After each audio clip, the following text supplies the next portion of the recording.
Hello friends, welcome to my YouTube channel Rajveer education academy. आज हम बात करेंगे आवर्त सारणी की कि आवर्त सारणी क्या होती है और आवर्त सारणी में तत्वों को किस प्रकार व्यवस्थित किया गया है। इससे संबंधित सभी हम जानकारी पढ़ेंगे।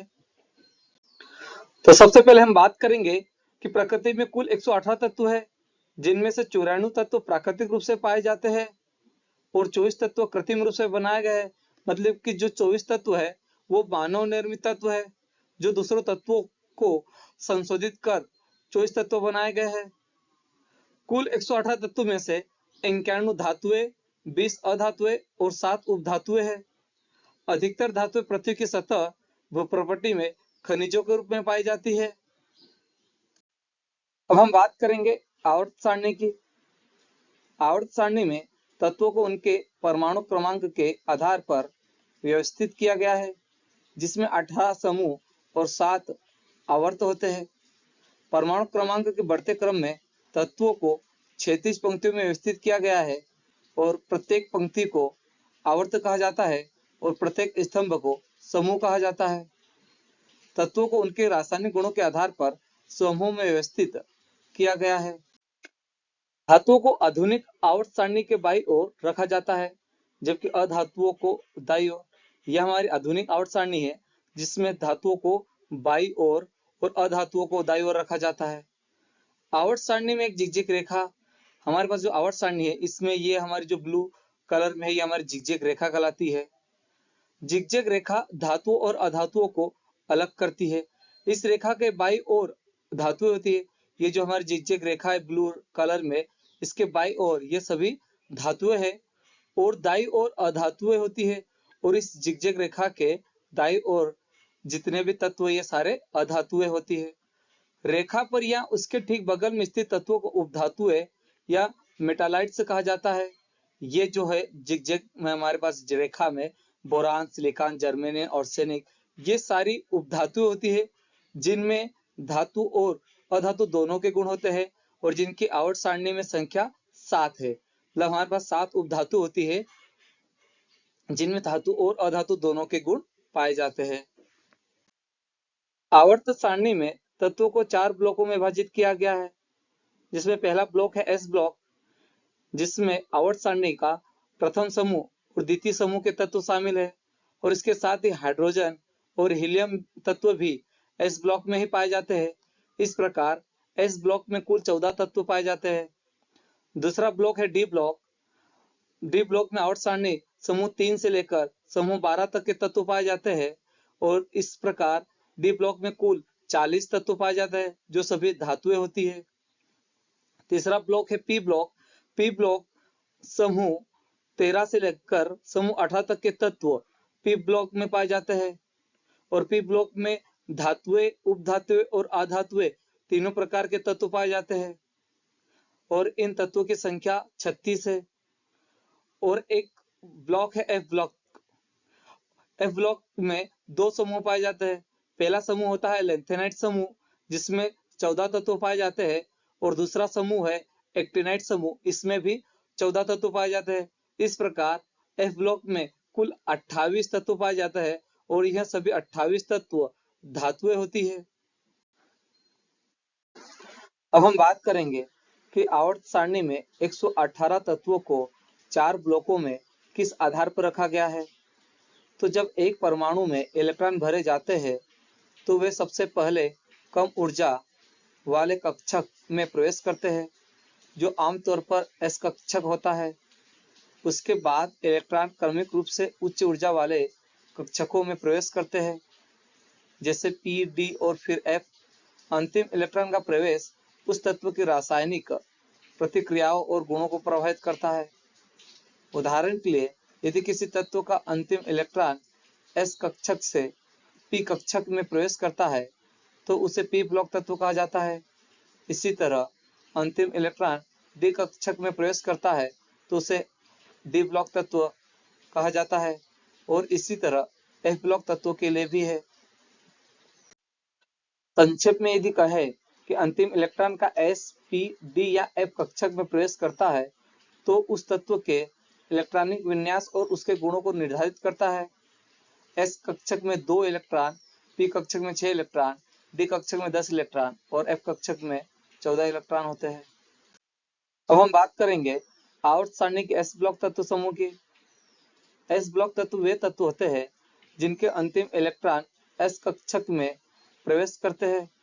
s कक्षक में अधिकतम 2 इलेक्ट्रॉन आ सकते हैं, इसलिए s ब्लॉक में 2 समूह होते हैं। समूह 1 क्षार धातु है और समूह 2 क्षारीय मृदा धातु है। लेकिन इसके अतिरिक्त हाइड्रोजन और हीलियम भी s ब्लॉक में ही पाए जाते हैं। अब s ब्लॉक में कुल 14 तत्व होते हैं। इनमें से समूह 1 में 6 तत्व क्षार धातु है और समूह 2 में 6 तत्व क्षारीय मृदा धातु है और 2 अधातु तत्व है। हाइड्रोजन तत्व समूह 1 में और हीलियम तत्व समूह 18 में आते हैं। अब हम बात करेंगे आवर्त सारणी के समूह 1 की, जिसे क्षार धातु भी कहा जाता है। s ब्लॉक के तत्व जिनके s ऑर्बिटल में केवल 1 इलेक्ट्रॉन होता है उन्हें ग्रुप 1 या क्षारीय धातु कहा जाता है। क्षार धातुएं आवर्त सारणी के समूह 1 में पाई जाने वाली अत्यधिक प्रतिक्रियाशील धातुएं हैं। समूह 1 में जो क्षार धातुएं हैं उनके नाम है lithium, sodium, potassium, rubidium, caesium और फ्रांसियम शामिल है। ये तत्व समूह 1 में पाए जाते हैं और इनका सामान्य इलेक्ट्रॉनिक विन्यास Ns⁻1 होता है। अब हम बात करेंगे आवर्त सारणी के समूह 2 की, जिसे क्षारीय पृथ्वी धातुएं या क्षारीय मृदा धातु भी कहा जाता है। जब s ब्लॉक के तत्व जिनके s ऑर्बिटल में 2 इलेक्ट्रॉन होते हैं उन्हें ग्रुप 2 या क्षारीय मृदा धातु कहा जाता है। समूह 2 में जो क्षारीय मृदा धातु है वो उनके नाम है beryllium, magnesium, calcium, strontium, barium और रेडियम शामिल है। ये तत्व समूह 2 में पाए जाते हैं और इनका सामान्य इलेक्ट्रॉनिक विन्यास Ns² होता है। अब हम बात करेंगे हाइड्रोजन तत्व की, क्योंकि हाइड्रोजन को भी s ब्लॉक में रखा गया है। हाइड्रोजन का इलेक्ट्रॉनिक विन्यास 1s⁻1 होता है, जो इसे s ब्लॉक का सदस्य बनाता है। हालांकि यह एक गैस अधातु है जो समूह 1 में आता है। हाइड्रोजन एक इलेक्ट्रॉन खोकर धनायन बनाने के बजाय एक इलेक्ट्रॉन प्राप्त करके ऋणायन भी बना सकता है और यह एक गैस है। अब हम बात करेंगे हीलियम तत्व की, और हीलियम तत्व को भी s ब्लॉक में शामिल किया गया है। हीलियम का इलेक्ट्रॉनिक विन्यास 1s⁻2 होता है, जो इसे भी s ब्लॉक का सदस्य बनाता है। हालांकि यह एक अक्रिय गैस है जो समूह 18 में आता है।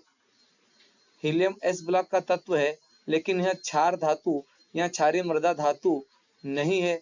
यह एक उत्कृष्ट गैस है और इसे समूह 18 में रखा गया है।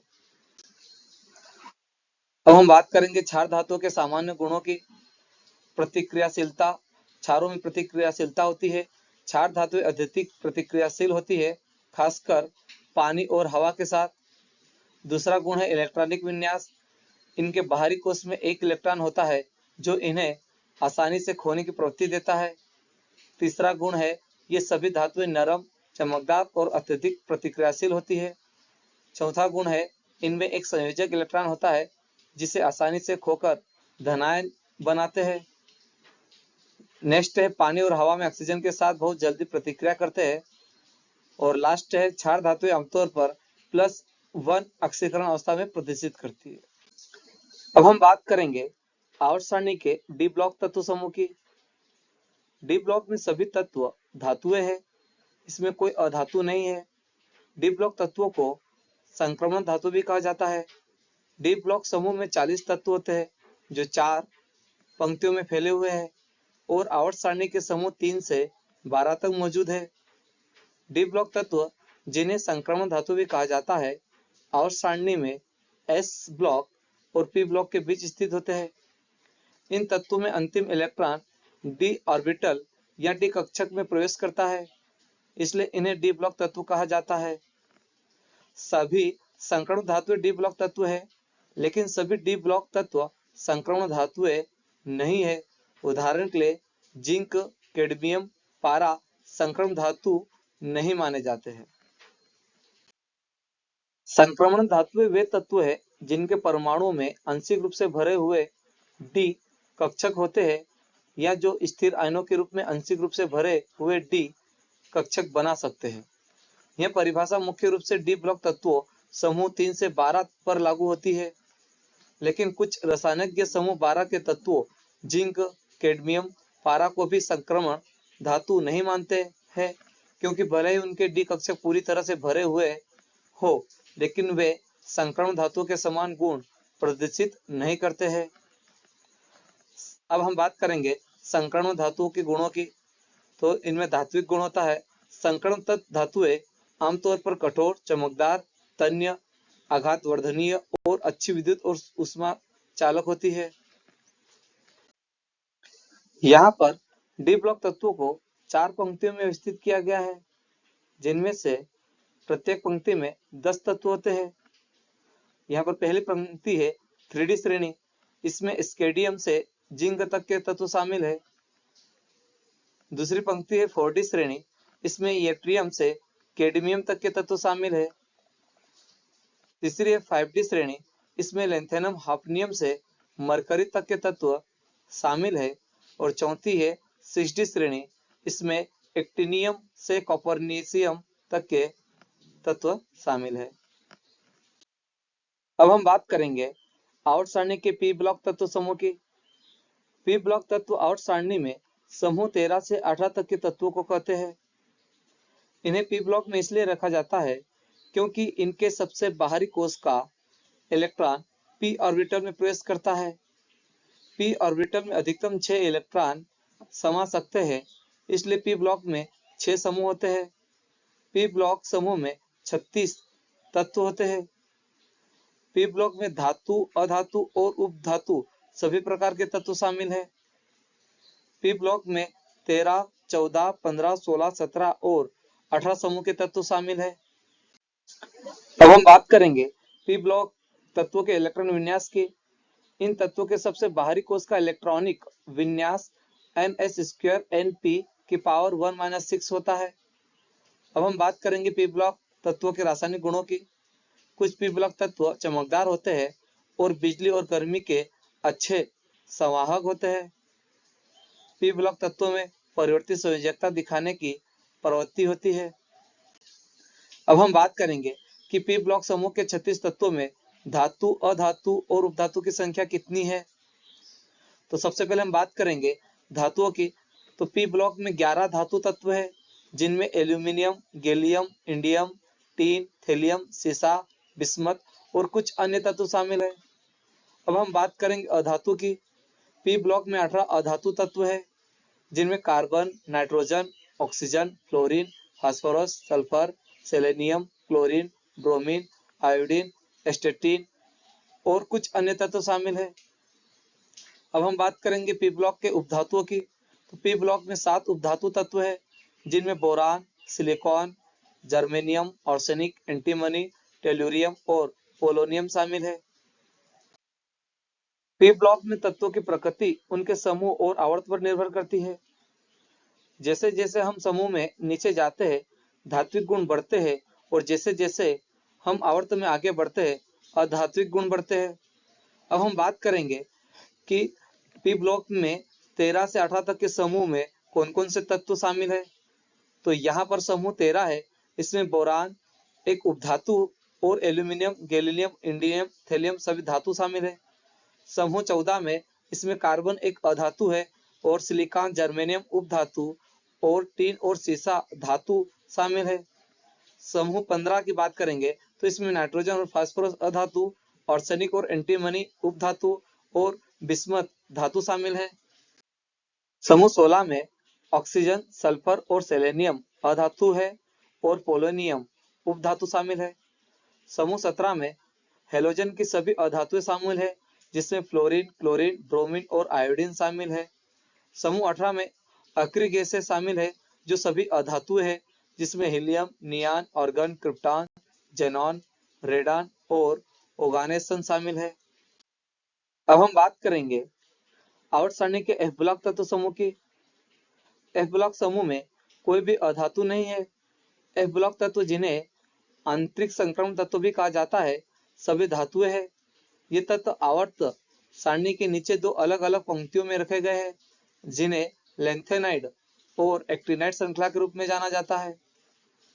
एफ ब्लॉक तत्वों को अंतरिक्ष संक्रमण तत्वों के रूप में जाना जाता है, क्योंकि वे संक्रमण श्रृंखला में डी ब्लॉक तत्वों के अंदर स्थित होते हैं और उनके इलेक्ट्रॉन ब्रैकेट में n-2 ब्रैकेट बंद f उपकोष में भरे हो जाते हैं।